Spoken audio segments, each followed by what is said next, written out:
Born in London in 86, a stachio gent named Richard Parliament. He loves to wrestle, but he loves one more thing: handhelds round the world. He fights in his comments and he argues with fans. It's a problem no one understands. If there's two things he loves, it's getting handhelds round the world. Drinking fine wine, fighting fanboys, handhelds round the world. Top Hat Gaming Man. Hello ladies and gentlemen, Big Daddy Top Hat here, welcoming you to another exciting episode of Handhelds Around the World.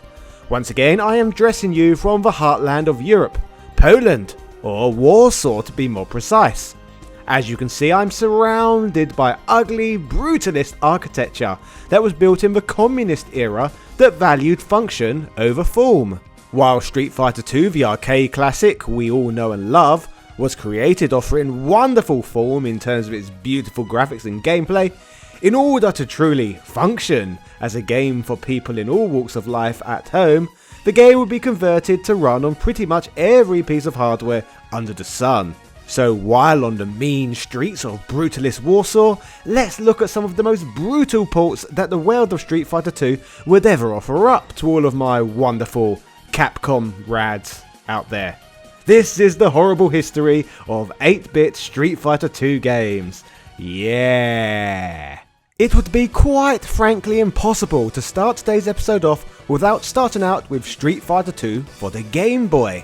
But how was one of the most technically impressive games created to run on Capcom's impressive System 1 arcade board capable of being ported to the basic 2-button 8-bit monochrome Game Boy? This is an impossible undertaking, right? Well, the rather awkward looking Game Boy edition of the legendary fighter would not be released until 1995. This was 4 years after the arcade game first Hadoukened its way into gamers' hearts. The Game Boy edition of course attempted to bring all of the fun and fury to Nintendo's iconic handheld. Through this time frame, Capcom obviously banked that fans were keen to play their favourite fighting franchise on a monochrome screen with no backlight. Releasing an edition on the Game Boy made all the sense in the world from a business perspective, but from a gameplay perspective, however, it's a completely different kettle of fish, and a strong case could be argued that crimes against humanity were committed that are in breach of the Geneva Convention. When you think of the legends who worked on the arcade game, I can't imagine that this is how some of the designers and developers of the original Street Fighter II ever envisioned their creation to be presented. Gone are all of the beautiful colours and charm from the stages and character sprites, and in its place are dull colours and bleak design. Much like most of the architecture in this ugly neighbourhood. Function over form, my arse. To make matters worse, the absolutely iconic soundtrack has been rendered into something so much less than the glorious original offering. It is still recognisable, but underwhelmingly hollow. Arguably, the greatest crime this portable edition committed though was the discarding of the fantastically brilliant narration that informed players about where the next fight was taking place and when the contest began. Is it even Street Fighter 2 without those voiceovers? Hardly, in my humble opinion. However, despite the game's number of horrendous shortcomings, some of these transgressions are softened somewhat if the game is played using the Super Game Boy peripheral in conjunction with the Super Nintendo console. Game Boy Street Fighter 2, like many games, were enhanced with borders on the side of the screen that were themed to each specific level, alongside adding a dash of communist red to the proceedings. It can be argued that it made far better use of this peripheral than many other Game Boy games, and this in my opinion is the ultimate way to experience this often overlooked handheld oddity. Still though, the game certainly would not make it among my personal recommendations for a fun experience, as there are further shortcomings that I have not even got round to addressing yet. Because of the relatively small memory size of Game Boy cartridges, several characters and their stages are in fact cut from the game. Fan favourite combatants Dao Sim, E Honda and Vega are all absent, although Sagat, Balrog and M Bison made the final roster despite being unplayable boss characters in the original releases. A truly odd roster indeed. I am particularly devastated at the loss of Vega and his Wolverine-esque claw gauntlet, as he was one of my favourite characters to dish out punishment with to friends and young family members throughout the 90s. He is just such a sexy specimen, isn't he? Gorgeous hair. At least both Ken and Palette Swap Ken are both present on the Game Boy. I mean, how would the public have coped if the game did not contain these two practically identical fighters, right? Aside from this game's diabolically ugly presentation, what for the actual 2-button gameplay? The original arcade release of Street Fighter 2, as we know, utilised a 6-button input for players to lay the smackdown with, but the Game Boy had only 2 buttons for developers to work with. This birthed a strange control scheme where the fierceness of a punch or kick is determined by how hard and how far the button is pushed. It's inventive for sure, but it just does not work very well, making throwing particular moves an absolute chore.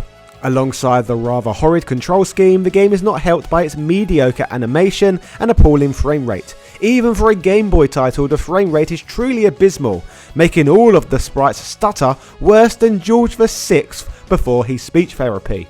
Sure, it looks serviceable for a fighter released on something as limited as the Game Boy, but this is a poor rendition in comparison to much smoother home console releases. Everything in this release is just a shoddy, downgraded, cash grab version of its console and arcade forefathers.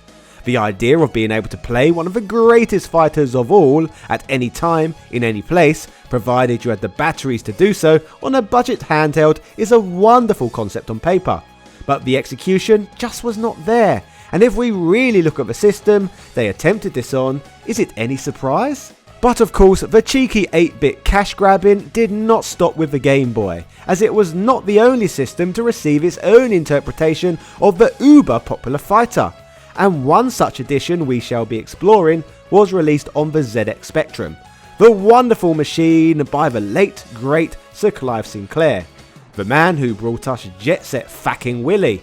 There's even a game now about him trying to get a knighthood, for Christ's sake. But for now, we are of course talking about Street Fighter 2. The British institution, that is the Spectrum, was released to the public in 1982 and went on to become Britain's best-selling microcomputer of all time.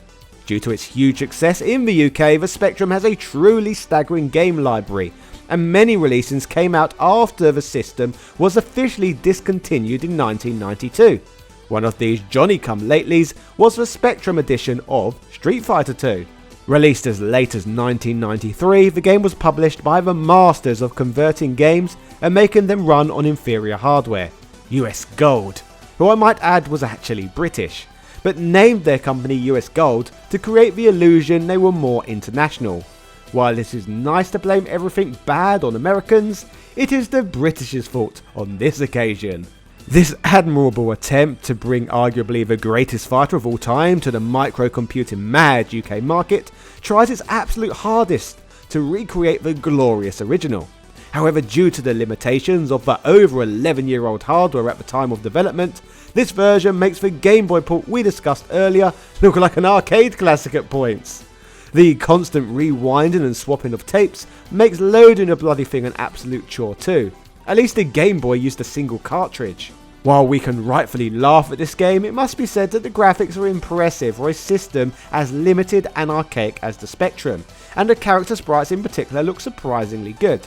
But I will say that the huge life bars at the bottom of the screen are quite jarring and look poorly placed. Alongside this, due to the ZX Spectrum's limited colour palette, the developers were forced to make the decision to theme each stage around a particular colour, drowning these nicely rendered characters in a sea of turquoise or orange.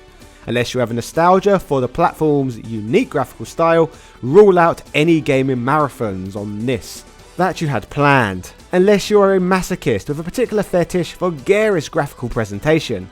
Further limitations come from the game's animations. In fact, there is little animation to speak of in this release, with all the characters shooting around as if they have been manoeuvred by Terry Gilliam in an episode of Monty Python's Flying Circus. What small amount of animation present is rendered almost completely pointless by the rancid frame rate, again adding to the cutout feeling of the game. Also, if you thought the Game Boy control scheme was strange, the Spectrum version utilises one-button inputs for the entirety of the fighting, and tapping the spacebar alternated between punches and kicks. This makes the two-button input from the Nintendo handheld look positively luxurious by comparison. As for that iconic Street Fighter 2 soundtrack that is almost universally adored, well, it's not really here. Aside from the opening piece of music that has you wanting to render yourself deaf within 4 seconds, the majority of your time in the game will be accompanied by a small selection of sound effects that play during hits and moves. A far cry from the auditory delights that the original releases offered up. So much so it once again makes you question the wisdom behind the making of this game, other than the obvious cash grab.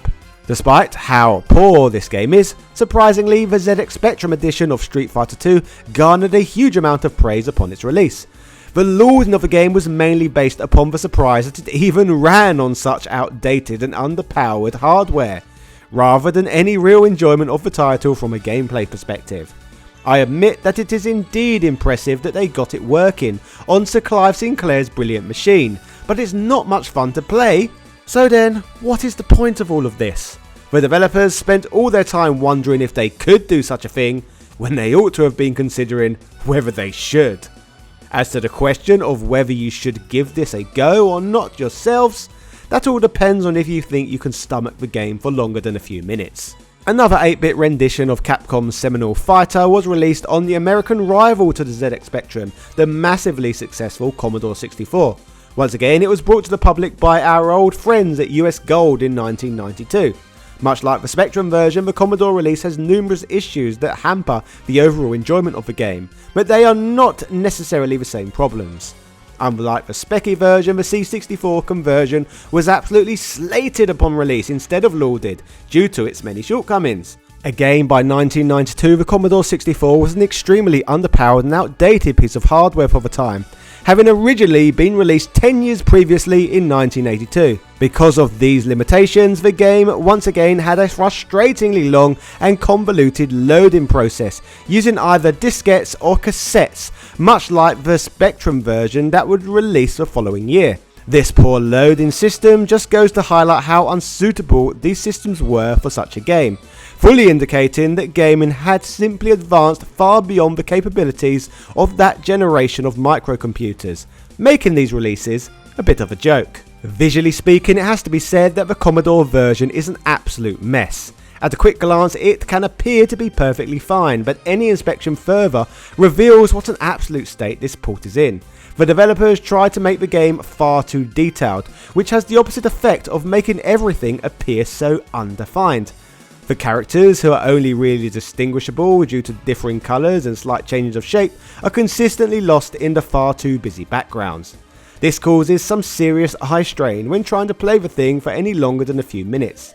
At least it does not go for the single colour per stage arrangements that the Spectrum version implements, but this still is not good at all. Unlike the previous game we discussed, this edition certainly has a more varied soundtrack, as the game has one song at least, a stripped down version of the character selection theme which plays in a loop throughout the entire game. Considering that Commodore was massive over here in Eastern Europe at the time, perhaps this was all some sort of Russian mind control technique that the KGB decided to hide in order to create sleeper agents. It truly is a horrendous auditory experience. Finally, ladies and gentlemen, we turn our attention to the last 8-bit version of the classic Street Fighter 2 that we shall be discussing today. While I first discussed this game on my channel a few years back, I am sure that this edition is rather more unknown than our previously discussed entries, as this one was released only in the Sega mad country that is Brazil. Coming to the home of the greatest carnival on earth in 1997, the company Tectoy released their version of Street Fighter 2 onto the ever-popular Sega Master System, with the console still going strong in that part of the world. Sao Paulo-based Tectoy had been releasing Sega hardware and software in their native Brazil since the late 1980s, even having an exclusive distribution deal with Sega at the time. Despite this, Tectoy were constantly knocked back by Sega in their attempt to bring the iconic Street Fighter 2 to the Master System, believing the endeavour to be impossible. Eventually, after working covertly on the game for several months using assets ripped from the Mega Drive version, Sega relented and allowed Tectoy to unleash their attempt of an 8-bit fighter under the Street Fighter II title. This is arguably the best version of the game that we have encountered here today, and it is an extremely impressive achievement overall. Graphically speaking, this is hands down one of the most impressive Master System releases ever. Whilst the Master System renders the colour to be a little more muted than the original releases, this still looks absolutely stunning. Each stage looks exactly how you would expect it to, minus a few details that could not be recreated on the aging console. Despite suffering from a smaller roster, the game is instantly recognisable and distinct, unlike the awful Commodore release we saw earlier. On the auditory side of things, this edition again blows all of those previously mentioned entries completely out of the proverbial water. Each stage has its own theme once again, adding that character and charm to the levels that we had come to expect from the home console versions. Whilst the music is not as powerfully rendered as its 16-bit counterparts, it has a certain charisma imparted on it from the PSG chip present in Master System games. The sound effects are okay, comparable to its peers in that respect. However, this edition of the fighting classic reintroduces something that has sorely been absent from the games that we have discussed previously: the announcer. Yes indeed, once again your character selections and victories are celebrated by the iconic voice of the Street Fighter announcer. What's even more amazing is that the voice on this version is in fact clearer than its Mega Drive predecessor. An outstanding achievement indeed, considering the fact that voices being heard from Master System games was something of a rarity. The gameplay for this version is comparable to the Game Boy edition that we focused on earlier, but I do feel that the Master System version slightly edges it in this respect. The frame rate is a little lacking, making the motion of the characters not as fluid as they could be. However, it still beats the Game Boy entry in this regard, and to me it feels infinitely more playable. Overall, it's an incredible achievement to get the game working on hardware that was 12 years old and 2 console generations behind the current gen. Colour me impressed, Brazil. Aside from all of these official releases, homebrew 8-bit versions of the game have been created for the Amstrad CPC 464, and bootleggers in the past have released various versions of the game made to run on Famiclone systems, such as some of Poland's own Pegasus systems for example.